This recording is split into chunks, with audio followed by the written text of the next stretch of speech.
मेरा नाम स्मरण है। मैं 10वीं कक्षा में पढ़ रही हूँ। आज मैं संधि के बारे में बोलने के लिए जा रही हूँ। संधि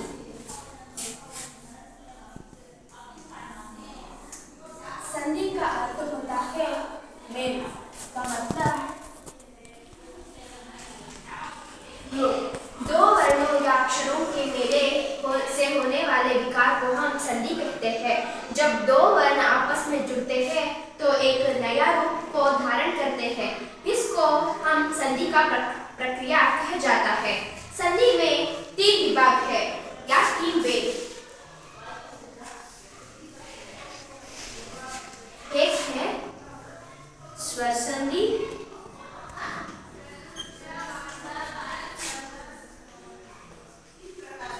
व्यंजन संधि और विसर्ग संधि। स्वर संधि का मतलब होता है कि जब दो स्वर आपस में मिलकर एक नया रूप को धारण करते हैं तब उसे हम स्वर संधि कहते हैं। पहले हम स्वर संधि को जाते हैं। तो स्वर संधि में 5 वेद होते हैं।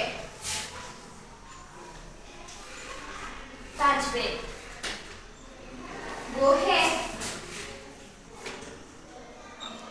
दीर्घ संधि,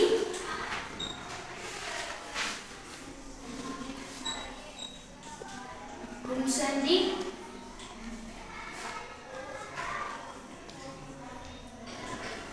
वृद्धि संधि,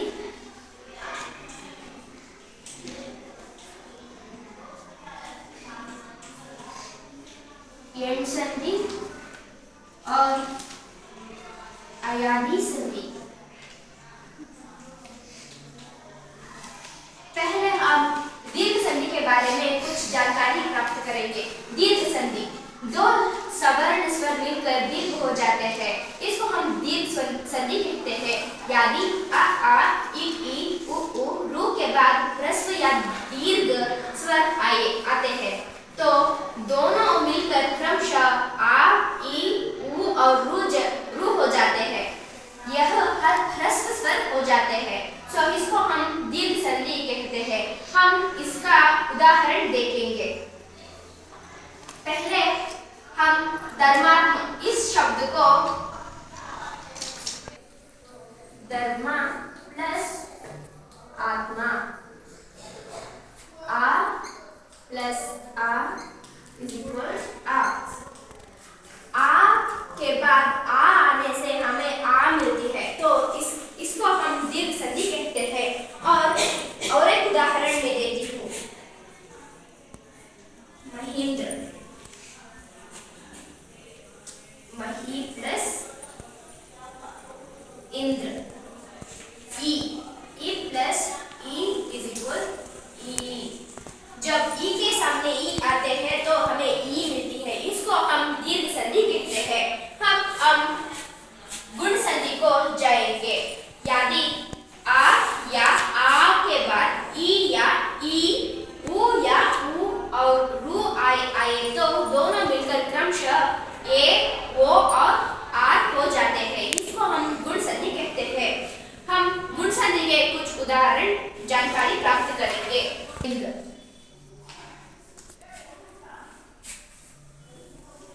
गज प्लस इंद्र, ज आ प्लस ई इज इक्वल्स ये। जे आते हैं तो इसे हम ये। सो आ के सामने ई आने से हमें ये मिलती है। सो इसको हम अब गुण संधि कहते हैं। हम अब वृद्धि संधि को जाएंगे। यदि आ या आ के बाद ये या ए आई आते हैं तो दोनों के साथ में एक तथा आ या आ के बाद वो और आई आए तो दोनों के साथ में और हो जाता है। इसको हम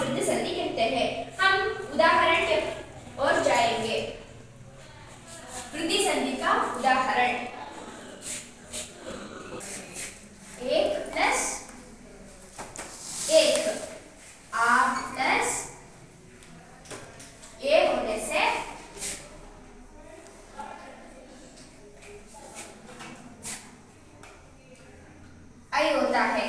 आ के सामने ए आने से हमें आई मिलता है, इसको हम वृद्धि संधि कहा जाता है।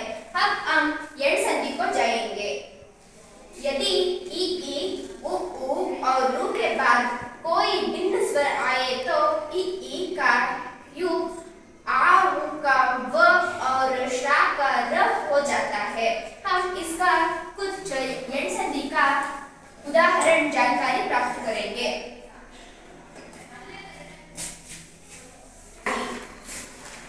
इति प्लस आदि। हम इस तरह इस शब्द को यह ई और आ के सामने या आती है, हम इस तरह इसको विग्रह करते हैं। सो इति प्लस आदि, ई और आ के सामने आ आता है तो या आता है, इसको हम यण संधि कहते हैं। स्वा प्लस गत, वा आ प्लस आ वा। आ के सामने अ आने पर हमें व मिलती है, इसको हम यण संधि कहते हैं। हम अयादी संधि के बारे में कुछ जानकारी प्राप्त करेंगे। यदि ए आई और ओ औ के बाद कोई भिन्न स्वर आए तो हमें वह और औ का आव हो जाता है। हम इस संधि का कुछ उदाहरण देखेंगे।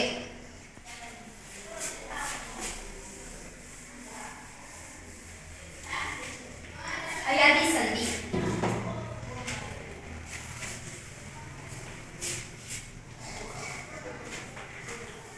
आई, इसे हम विग्रह नहीं कर सकते हैं तो हमें आई या आ से आई हो जाते हैं। तो इसे हमें कुछ भी नहीं आता तो किसी भी शब्द को हम इस तरह ही विग्रह करना चाहिए। अब हम व्यंजन संधि को जाएंगे। स्वर संधि खत्म हो गया तो हम व्यंजन संधि के पास जाएंगे।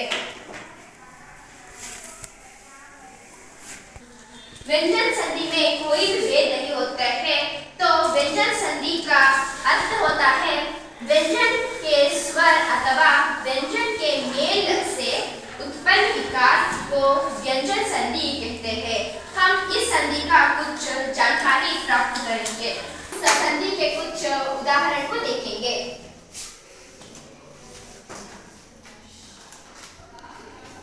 दिग्गज, दिक् प्लस गज, हम इसे विग्रह कर दिया है। अब दूसरा उदाहरण,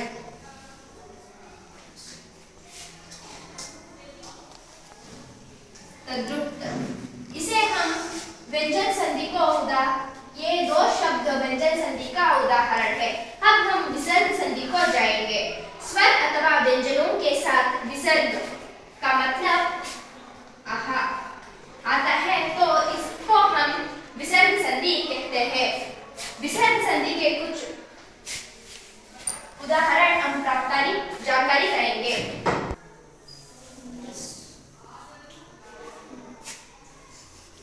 निश्चय,